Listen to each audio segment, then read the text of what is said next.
자, 그 다음에 이제 그 타로 카드를 보다 보면 그 시기에 대한 얘기를 많이 물어보게 돼요. 보통 우리가 지금 과거, 현재, 미래 얘기하는데 이 미래라는 게 그럼 어디까지를 얘기를 하느냐. 재물운이 재물운 당신 지금 과거, 현재, 미래 봐서 미래가 재물운이 좋습니다. 앞으로는 재물운이 좋아지실 것 같아요 라고 얘기를 하는데 그 앞으로 기간이 얼마냐는 거죠. 한 3년 재물운이 좋다는 거냐, 앞으로 한 달만 재물운이 좋다는 거냐, 어느 정도 재물이 좋다는 거냐라고 다시 되물을 때가 많아요. 물론 타로카드는 지금 처음 시작할 때 단기간의 거를 물어봐라. 단기간에 일어날 일을 물어보고 보통 한 3, 4개월, 6개월 정도, 길어봐야 1년 미만의 일들, 그런 일들을 물어봐라 그랬기 때문에 이 여기서 얘기하는 미래라는 게 그 정도 기간을 얘기해요. 몇 개월 단위를 얘기를 해요. 그래서 그렇게 뭐 길게 갈 거는 아닌데 그러니까 이제 보통 한 뭐 서너 달 갈 얘기다라고 보통 얘기를 하는데 그러면서도 이제 그 특정 어떤 뭐 그러면 뭐 2달 걸린다든지 뭐 몇 월 달이라든지 이런 식으로 좀 구체적으로 시기를 얘기해 주기를 바라죠. 그래서 타로 카드가 이제 원래 그 어떤 그렇게 딱 떨어지게 뭐 몇 월, 뭐 6월 달에 분명하게 일어남, 아니면 뭐 지금부터 2달 후에 이 일이 일어난다, 뭐 이런 식으로 구체적으로 시기까지 딱 얘기해 주지는 않고 대략의 그 정도 한 몇 개월 텀으로 한 그런 정도의 미래에 요런 일이 발생하겠다 정도 얘기를 해주죠. 그리고 이 지금 1년이 넘어가고 그렇게 좀 먼 미래에 대해서는 물어볼 수는 있어요. 내가 내년 가을에 뭐 이렇게 물어볼 수는 있지만 그거에서 나온 답이 그때쯤 가서는 바뀔 가능성이 많아져요. 그렇다고 해서 지금 뽑은 이 답이 틀렸다라고 얘기할 수는 없고, 사람의 그 행동에 변화를 주는 요인들은 너무나도 많기 때문에 뭐 가장 직접적인 건 본인의 마음이 바뀔 수가 있잖아요. 그러니까 지금 봐서는 먼 미래에 이렇게 펼쳐질 것 같고, 그 정도 충분히 가능한 미래를 얘기를 해주지만 그때쯤 가까이 가면 여러 가지 다른 요인에 의해서 뭔가 변화가 돼서 일이 달라질 수 있거든요. 그렇기 때문에 타로카드는 최대한 좀 가깝게 가서 물어보라는 얘기예요. 별로 변화될 요인이 이제 많이 적어졌을 상황에 가서 물어봐야 제대로 나온다라는 거죠. 그래서 어떤 일에 대해서 딱 그 직면에 있을 때 물어보는 것이 가장 좋습니다. 그리고 어떤 뭐 굳이 먼 미래를 물어보고 싶으면 그 특정 시기를 같이 넣어서 물어보면 되죠. 제가 어떤 일을 하려고 하는데 그게 올해 안에 될까요? 아니면 내년이나 돼야 될까요? 그렇게 어떤 시기를 넣어서 물어보면 되죠. 또 결혼을 올해 하려고 하는데 봄이 좋을까요? 가을이 좋을까요?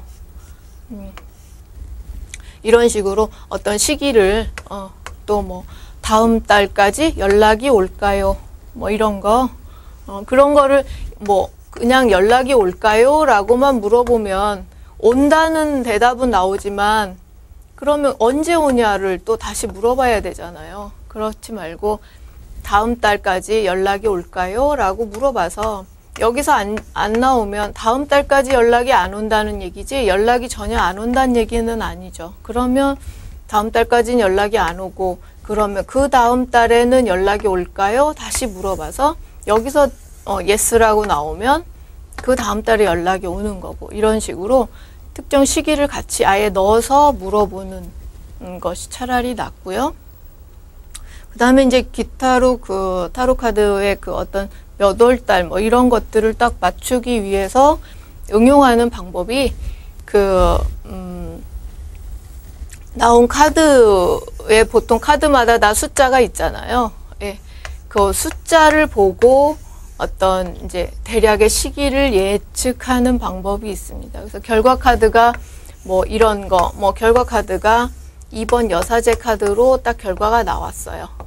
그럴 경우에 이제 여기 2라는 숫자에 포인트를 맞춰서 그 일이 한 2달 정도 걸릴 것 같습니다. 라고 얘기해 줄 수 있죠. 또는 한 2년 걸릴 것 같아요. 라고 얘기해 줄 수도 있어요. 이렇게 이제 달이냐 년이냐라고 얘기할 수 있는 거는 그 문제의 상황을 봐서 이 상담자가 알아서 정하는 거죠. 그 문제의 사안이 그 몇 달 안에 분명 일어날 일이면 2달이라고 얘기하는 거고, 길게 가야 될 일이면 길게 얘기하는 거고요. 네, 그리고 또 이제 그 타로카드 시기를 보려고 그 마이너 아르카나, 우린 지금 메이저 쓰고 있잖아요. 그거 말고 마이너 아르카나 카드만, 거기 숫자 카드만 딱 따로 준비를 해놔가지고, 거기에서 이제 아예 그 어떤 숫자가 나오도록 뽑는 거예요. 그래서 어떤 일에 대해서 뭐가 되겠다라고는 결과는 나왔어요. 그러면 이게 몇 월 달에 될까요? 그래가지고 다시 저기서 마이너 아르카나 한 벌 중에서 뽑는 거예요. 그래서 나온 숫자 가지고 몇 월 달, 얼마 걸린다, 이런 얘기를 할 수가 있죠. 근데 이런 것들은 다 어떻게 보면 그 우리 타로카드 상담을 그냥 이렇게 주변에 아는 사람들하고 이렇게 얘기해주고 편안하게 상담할 때는 그냥 대략 앞으로 한 몇 달 안에 일이 일어날 것 같아요 정도 얘기해주면 되는 거지, 구체적으로 이게 6월 달이냐 7월 달이냐 꼭 맞춰야 될 필요까지는 없잖아요. 근데 이제 어떤 실제 상담 장면 또는 어떤 대가를 받고 상담을 해주는 입장, 또는 사주 카페나 이런 데서 이제 일하게 될 경우, 그런 전문 직업으로 쓸 경우에는 손님들이 구체적으로 그런 그게 6월 달에 되냐 7월 달에 되냐 딱 말해주기를 원해요. 그래서 이제 그것 때문에 어떤 이런 구체적인 시기를 딱 뽑을 수 있는 숫자 카드를 이렇게 쓰게 되는 거죠. 근데 이것도 어떻게 보면 그 원래 타로 하는 그 방법에서는 약간 응용되는 방법이고, 그 원래 타로 카드 보는 취지에는 좀 안 맞다고도 할 수 있죠. 타로 카드에서는 그렇게 막 구체적으로 6월 달에 그 일이 일어나고 6월 15일 이전에 일어나고 그렇게까지 얘기해 주기를 바라는 게 아니고, 타로 카드의 원래 목적이 그냥 대략에 가까운 미래를 보여주면서 이런 미래가 일어날 수 있으니까 이렇게 하면 좋겠다라고 어떤 조언 형식의 그런 상담을 하는 것이 이제 타로 카드의 원래 그런 어떤 목적이라 그럴까요? 그런 기능이기 때문에요. 그래서 정확하게 어떤 시기를 예측하는 그런 부분들이 조금 이렇게 빠져 있는 경향이 있는데, 이제 실제로 상담을 하다 보면 질문하시는 분들이 딱 언제냐를 짚어주기를 바라니까 이런 이제 방법들이 생겨나는 거예요.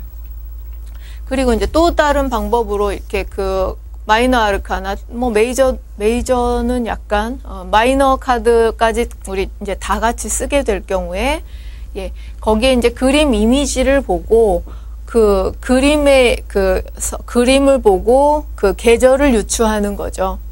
예. 그래서 이제 계절로 나눠서 시기를 얘기하는 경우가 있어요. 그래서 꽃이 만발해 있는 그런 그림이면 꽃이 많이 피는 3, 4월이라고 얘기를 해주고, 포도 그림이 보이는 데면 포도가 있는 9월이라고 읽어주고, 그런 식으로 그 그림에서 계절을 유추해서 시기를 얘기하기도 하고요. 또 다른 또 방법들이 있을 수 있어요. 이거는 이제 이거 타로를 하는 사람에 따라서 자기만의 방식을 또 만들기도 하고 그렇기 때문에, 근데 이제 이런 방식들이 딱 원래 타로에서 시기 예측은 이렇게 해라라고 딱 원칙적으로 내려오는 그런 거는 아니고요. 이렇게도 하고 이렇게도 하더라라고 얘기를 하는 거고요. 제 경우는 이제 요 방법을 써요. 이제 그야말로 그냥 몇 월 달인지를 맞춰주기를 원하면 6월, 7월, 8월, 9월 이렇게 한 장씩 뽑아서 뒤집어 보면 그 카드를 보고 이 달이겠다, 8월이겠다, 10월이겠다 이렇게 구체적인 시기를 보는 거죠. 그래서 이제 해석된 결과 내용에 따라서 이게 이제 월 단위로 일어날 일이면 가깝게 몇 달 뽑아보고, 연 단위로 일어날 일이면 올해, 내년, 내후년 요 정도 뽑아보고 뭐 그런 식으로 해서 아니면 가깝게 일어날 일이면 뭐 진짜 오늘 내일 며칠 내로 뭔가 일이 일어나야 될 상황이면 뭐 오늘, 내일, 모레 이렇게 해서 일별로 뽑아보기도 하고요. 그래서 한 장씩 뽑아봐서 거기에 나오는 그 카드를 보고 뭐 가장 뭐 그 최고의 카드를 예스 카드로 본다든지 아니면 그 문제의 사안에서 결과로 나온 그것과 맥락이 맞는 카드를 답으로 뭐 그때를 시기로 정한다든지 그런 식으로요. 그래서 저는 이제 이 방식을 쓰고 있어요. 그래서 뭐 이 중에서 딱 어떤 방식을 써라라고 뭐 얘기 강제할 수는 없고요. 우선은 메이저 카드만 쓸 때는 이 방법이 가장 유용하고요. 나중에 이제 마이너까지 같이 섞어서 쓸 때는 뭐 이런 방식이나 이런 방식들도 좀 이렇게 응용해서 써보시면 좋을 것 같고요.